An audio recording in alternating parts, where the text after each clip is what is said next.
My name is Nicole Ponsart. I'm a ceramic artist from Burnaby, British Columbia. I grew up in Coquitlam, so very close to the gallery. I'm currently a fourth-year visual arts student at Emily Carr University, and I hope to graduate this May, which is scary and exciting all at the same time. It's been a long time, so. So I went to Emily Carr in 2010. It was my first year. After that, I took some time off to kind of work in the real world, I guess, and then found that it wasn't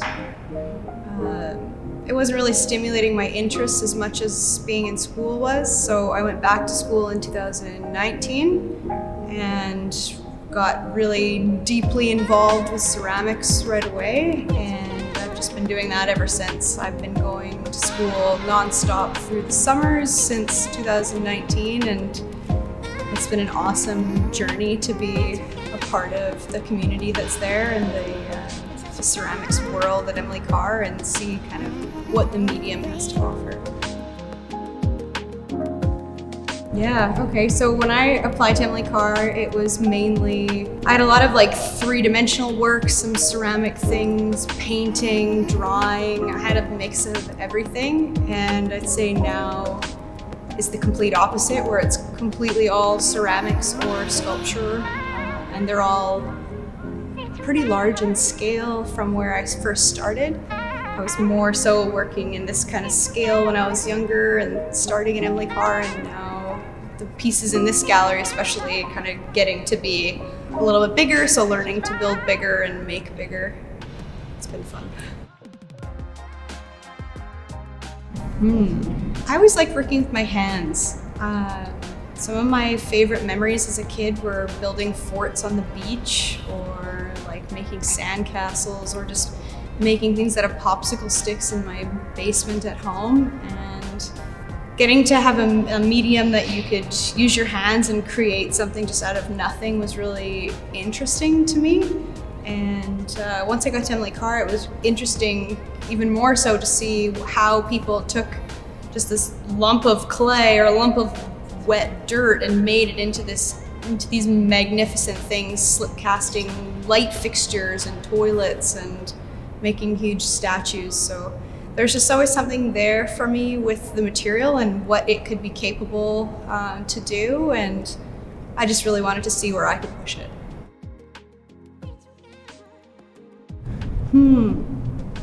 I don't know.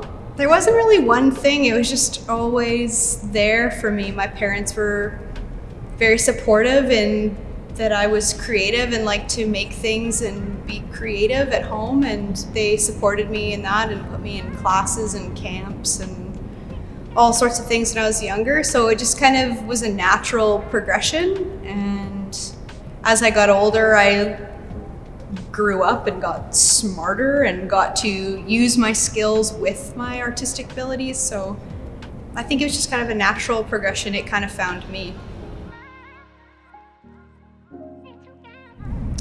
For a long time, it was just to finish my degree. So now, I don't know, now I would like to go to school and do a master's degree after this somewhere else, and eventually be a teacher and kind of share my passion with the world and share how like using your hands and making things can feel really nice in this day and age where it's very stressful in the world now, and just getting to sit down in a quiet room and make whatever you want, it feels really nice to kind of decompress. So I'd like to share that with the world.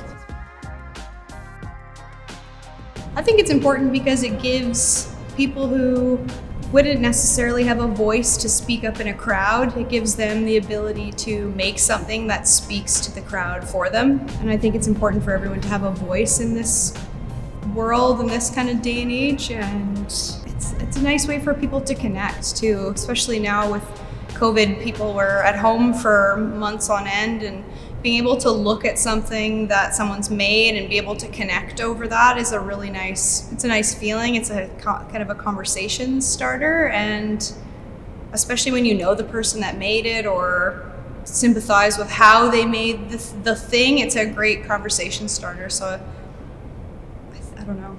There's not one thing that I think make ceramic art important, but I think the community that ceramics has is really is huge. It was a big thing for me that I didn't know existed. I knew ceramics is just like a material that I got to play with. I didn't know much more beyond that. And Emily Carr really showed me the community that comes along with a medium. I'm sure it's the same with painting and other mediums, but for ceramics, like, there are people I've met just over social media who maybe appreciate my work and I appreciate their work. And if I had a question, I could always ask them. And I have never even met them in person. And they're always willing to help me with whatever problem or advice that I might need. So that community is great. And I've never had that before, where people are so positive and wanting to help their kind of fellow artist. That's a really great feeling to have, where you could go to the grocery store and ask someone for help here and people might not give it to you. So it's really great to have that. So how did you start with the ceramic community? I'd say it's been really, really positive and very helpful. There's a wide range of ages and abilities, and I think everyone is just keen to see what people made and how they got there and how they made it. So I think it's in that sharing and in that kind of community situation where you find the stories that are being shared are some of the most educational. Getting to hear how somebody maybe made something and be like, oh, maybe that's not a process or a method I would have used, but they got there and the result is much better than I could have done in my way. So it's a really cool kind of thing to be a part of. But for the most part, yeah, very positive and helpful. People really just go out of their way to help each other kind of go above and beyond for the community. So that's really nice. Besides my hands, I use a serrated rib. It's like a little half moon piece of metal that has like little teeth. And I use that for everything, like cutting, smoothing, polishing. I think if I didn't have that, I don't even know how I would make anything. That's like my number one thing. That and like maybe a wooden paddle. And like Korean traditional pottery, they use that like a paddle kind of system, and I've adopted that. I think it's really efficient and a smart way of building. So that'd be my two. Yeah. Coffee. Yeah. I have to have coffee. My boyfriend takes very good care of me and makes me a coffee every morning. So if I didn't have that, I don't know how I would do anything.